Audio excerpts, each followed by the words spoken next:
জয় হিন্দ, অভিজিৎ। আপনারা দেখছেন job notification YouTube channel. তো বন্ধু, রাজ্য সরকার তরফ থেকে আবার একটি নিয়োগের বিজ্ঞপ্তি প্রকাশ হচ্ছে। এখানে পশ্চিমবঙ্গের প্রত্যেকটা জেলা, প্রত্যেকটা পঞ্চায়েত এবং প্রত্যেকটা পৌরসভার মানুষ কিন্তু এখানে আবেদন করতে পারে। ছেলে মেয়ে সকলে কিন্তু সমান সুযোগ এখানে পাচ্ছ। এখানে কোন কোন পোস্টে নিয়োগ করা হবে, শিক্ষাগত যোগ্যতা কি রেখেছে, বয়স কত রেখেছে, বেতন কত হতে পারে, তোমাদের সমস্ত রয়েছে ভিডিওর মাধ্যমে। ভিডিও সম্পূর্ণ দেখো, কোথাও স্কিপ না করে। আর যে সমস্ত বন্ধুরা চ্যানেল নতুন রয়েছে, চ্যানেলটিকে অবশ্যই সাবস্ক্রাইব করে রাখো। আমাদের চ্যানেলে প্রত্যেকটা দিন চাকরির আপডেটের সঙ্গে সঙ্গে রেজাল্ট, সিলেবাস সমস্ত কিছু তোমাদের মাধ্যমে জানিয়ে দেওয়া হয়।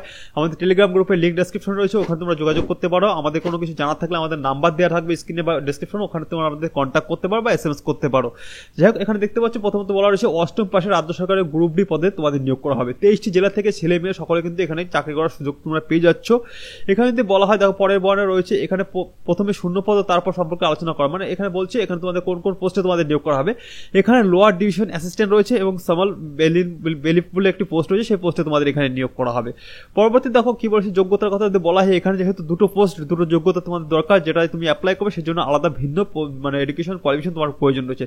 সেক্ষেত্রে লোয়ার ডিভিশন অ্যাসিস্ট্যান্ট যেটা রয়েছে, সেক্ষেত্রে তোমাকে মাধ্যমিক পাস করা থাকতে হবে এবং সঙ্গে তোমাকে একটু কম্পিউটারের জ্ঞান থাকতে হবে, এটা কিন্তু জানতে হবে। ঠিক আছে, মানে কম্পিউটার সার্টিফিকেট তোমার থাকতে হবে, এটা বলেছে। এবং পরে যে পোস্টটি রয়েছে, এই পদের জন্য শিক্ষাগত যোগ্যতা লাগবে 8 পাস, আর কোনো এক্সট্রা তোমাকে কোনো কোয়ালিফিকেশন দরকার নেই। শুধুমাত্র 8 পাস করলে তুমি এখানে আবেদন করতে পারছো। এখানে বেশ কিছু শূন্যপদে তোমাদের নিয়োগ করা হয়। পরবর্তী দেখো কি বলেছে, এখানে তুমি 18 বছর থেকে শুরু করে, দেখো এখানে বলেছে তুমি 18 বছর থেকে শুরু করে এখানে কিন্তু তুমি 34 বছর পর্যন্ত এখানে আবেদন করতে পারবে। এবং এসসি এসটি বা অন্যান্য সংরক্ষণ যারা রয়েছে তারা কিন্তু এখানে 35 বছর পর্যন্ত এখানে আবেদন করতে পারবে। পরবর্তী বয়ানে দেখো কি রয়েছে, এক্ষেত্রে তোমাদের মাসিক বেতনের কথা যদি বলা হয়, এখানে লোয়ার ডিভিশন ক্লার্কের জন্য তোমাদের মাসিক বেতন রয়েছে 22,700 টাকা তো শুরু করে 58,500 টাকা পর্যন্ত। এবং যারা অন্য পোস্ট রয়েছে সেক্ষেত্রে তোমাদের 21,000 টাকা থেকে শুরু করে এখানে 54,000 টাকা পর্যন্ত তোমাদের কিন্তু বেতন দেওয়া হবে। এবার আসি প্রসেসটা কি করে অ্যাপ্লাই করবে বা কোন কোন পোস্টে তোমাদের নিয়োগ করা, মানে কি করে অ্যাপ্লাই করবে সেটা তোমাদের দেখিয়ে দিই। তার আগে একটা কথা বলে কি, আমাদের তোমরা অনেকে বলছি দাদা তোমার যে আমাদের বই সেলার যে নাম্বারটা ছিল সেই নাম্বারটা তোমরা কন্ট্যাক্ট করতে পারছো না। হ্যাঁ, ওই নাম্বারটা বন্ধ করে দেওয়া হয়েছে। এখন একটি নতুন নাম্বার হয়েছে, তুমি স্ক্রিনে দেখতে পাচ্ছ। স্ক্রিনের যে নাম্বারটা রয়েছে, এই নাম্বার তোমরা বই যদি নিতে চাও, এই বইটা তোমরা নিতে পারো। আমাদের এখানে কিন্তু তোমরা পেয়ে যাবে পঞ্চায়েত প্রস্তুতির বই রয়েছে, railway group D, group C এবং এনটিপিসি প্রস্তুতির বই রয়েছে। এখানে তোমাদের এমনি রাজ্য সরকারের গ্রুপ সি, গ্রুপ ডি এবং পুলিশ প্রস্তুতি বা বিভিন্ন রকম এমটিএস, তারপর তোমাদের এসএসজিডি যেটা এক্সাম শুরু হয়েছে। তো আমাদের কাছ থেকে প্রচুর বন্ধুরা বই নাও তোমরা। আমি তোমাদের এটাই বলি যে বইগুলো খুব মন দিয়ে পড়ো। আর আমরা তোমাদের গ্যারান্টি দিয়ে বইগুলো দিই, যাতে কমন যদি না পাও আমরা টাকা ফেরত দিয়ে দিই তোমাদের। আজ পর্যন্ত এরকম হয়নি যে কাউকে টাকা ফেরত দিতে হয়েছে। যত এক্সাম দিয়েছো তোমরা সকলে ভালো ফিডব্যাক দিয়েছো, তো খুব ভালো কমন পেয়েছি। তো তোমরা যদি নিতে চাও, আমাদের স্ক্রিন দেওয়ার নাম্বার তোমরা যোগাযোগ করতে পারো। এই নাম্বারে যোগাযোগ করলে মাত্র 100 টাকায় তোমরা ইবুক আকারে বইগুলো পেয়ে যাবে। একটা চাকরির জন্য 3-4টে করে বই হয়, যতগুলো সিলেবাসে থাকে আমরা মোটামুটি দেওয়ার চেষ্টা করি তোমাদের, যাতে অন্য জায়গা থেকে তোমাদের পড়তে না হয় বা অন্য বই তোমাদের কিনতে না হয়, সেরকম আমরা চেষ্টা করি দেওয়ার জন্য। যাক, আমাদের স্ক্রিনে নাম্বার দেওয়া রয়েছে, নাম্বার তোমরা কন্ট্যাক্ট করো। বইগুলো নেওয়ার জন্য খুব ভালো বই। এখনো বলছি গ্যারান্টি দিয়ে, যদি তোমরা কমন না পাও টাকা আমরা ফেরত দিয়ে দিতে রাজি আছি। ঠিক আছে, কিন্তু কমন তোমরা পাবে, এটা 100%, তোমাদের সময় নষ্ট হবে না।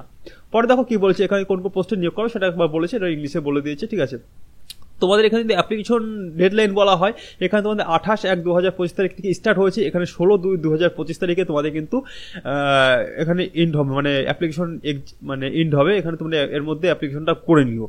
ঠিক আছে, এখন অনেক সময় রয়েছে, আজকে সবে 3 তারিখ, তো এখন অনেক সময় রয়েছে, তোমরা অ্যাপ্লিকেশনটা করে নিও।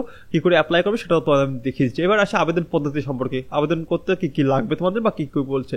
সর্বপ্রথমে অফিসিয়াল ওয়েবসাইটে ভিজিট করতে হবে, অনলাইনে আবেদনের লিঙ্ক ক্লিক করতে হবে। এরপরে প্রার্থীকে রেজিস্ট্রেশন করে নিতে হবে।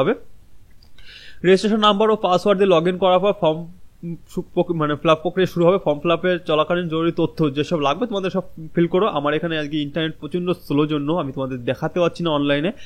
ঠিক আছে, যদি কারো তোমরা, আমি লিঙ্ক ডেসক্রিপশনটাও দিয়ে দেবো, তোমার যদি কারো কোনো প্রবলেম হয় ফর্ম ফিল আপ করতে, অবশ্যই আমাকে একটু কল করো বা এসএমএস করো, আমি তোমাদের বলে দেবো। তারপরে এরপর দেখো, এরপর আবেদন মূল্য জমা, মানে যেটা আবেদন মূল্য রেখেছে সেটা তোমাদের দিতে হবে। আর সব মানে সবকিছু হয়ে গেলে ফাইল সাবমিট করে দিতে হবে। এখানে আবেদন মূল্যের কথা যদি বলা হয়, এখানে বলেছে যে সমস্ত প্রার্থীরা এখানে আবেদন করতে চাইছে এক্ষেত্রে অনলাইনের মাধ্যমে আবেদনের জন্য ফর্ম ফিল আপ মানে করতে হবে 600 টাকা। এবং যারা অন্যান্য প্রার্থী রয়েছে তাদের এখানে 450 টাকা করে করতে হবে। যেমন ওবিসি এবং জেনারেলদের এখানে 600 টাকা, এবং এসসি এসটি বা যারা রয়েছে অন্যান্য সংরক্ষণ ক্যাটাগরি তাদের জন্য 450 টাকা। ঠিক আছে, এখানে কোন কোন ডকুমেন্টস লাগবে ফর্ম ফিল আপ করার সময় সেটা একবার দেখে নাও। এখানে প্রার্থীর বয়সের প্রমাণপত্র, শিক্ষাগত যোগ্যতার ডকুমেন্টস, আধার কার্ড কিংবা ভোটার কার্ড বা কিংবা প্যান কার্ড এখানে রাখতে হবে। পাসপোর্ট সাইজের ছবি, কম্পিউটার সার্টিফিকেট যদি প্রয়োজন হয় তাও দিতে হবে, যদি চাই।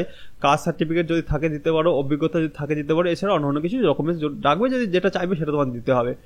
এখানে এখানে আবেদন করতে হলে এখানে যেসব নিয়োগ করার প্রক্রিয়া রয়েছে, এখানে উভয় ক্ষেত্রে পদের আবেদন অবজেক্টিভ টাইপের পরীক্ষা তোমাকে দেওয়া হয়। এখন ইম্পর্টেন্ট এটাই, পরীক্ষা কিন্তু তোমাকে দিতে হবে, যার কারণে পড়াশোনাটা কিন্তু খুবই জরুরি। এখানে বলেছে অবজেক্টিভ টাইপের প্রশ্ন তোমাকে হবে লেয়ার ডিভিশন অ্যাসিস্ট্যান্ট পদের জন্য, এবং গ্রুপ ডির জন্য মানে অন্য যে পোস্টটি রয়েছে সেই পোস্টের জন্য কিন্তু তোমাকে এখানে এক্সাম কিন্তু তোমাকে দিতেই হবে। ঠিক আছে, এখানে তোমাদের আমি বললাম 16 ফেব্রুয়ারি পর্যন্ত তোমাদের ফর্ম ফিল আপ চলবে। এখানে নিয়োগ করা হচ্ছে ইংলিশ বিভাগ, কলকাতা সিটি সিভিল কোর্ট থেকে তোমাদের সিভিল কোর্ট থেকে নিয়োগ করা হচ্ছে। ঠিক আছে, আমি ডেসক্রিপশনে আমাদের অ্যাপ্লিকেশন লিঙ্ক দিয়ে দেবো, ওখান থেকে তোমরা চাইলে আবেদন করতে পারো। ঠিক আছে, আর আবেদন কোনো প্রবলেম হলে আমাকে অবশ্যই তোমরা এসএমএস করতে পারো। ঠিক আছে, এসএমএস করতে পারো কিংবা আমাকে কলও করতে পারো, যে নাম্বারটা দেওয়া থাকবে এই নাম্বার তোমরা কল করে বলতে পারো দাদা প্রবলেম হচ্ছে, বা অন্য কিছু ইনকোয়ারি থাকলে আমাকে তোমরা ডাইরেক্ট আমার সঙ্গে তোমরা কথা বলতে পারছো। স্ক্রিনে দেওয়া নাম্বারটা তোমরা কন্ট্যাক্ট করতে পারো বা ডেসক্রিপশনে দেওয়া থাকবে। যাই হোক, এখানে ফর্ম ফিল আপ করো, খুব ভালো চাকরি, বেতনও খুব ভালো। ঠিক আছে, একটু পড়াশোনা করো, চাকরি অবশ্যই হয়ে যাবে। যাক, আর বেশি কথা পাচ্ছি না, আমার প্রচন্ড গলাটা খারাপ, বুঝতেই পারছো, কথা অনেক কষ্ট করে বলছি। এখানে শেষ করছি ভিডিওটি, দেখা হবে পরবর্তী ভিডিওতে। সুস্থ থেকো, ভালো থেকো, আর আমাদের সঙ্গে জুড়ে থেকো। এখানে শেষ করছি, জয় হিন্দ।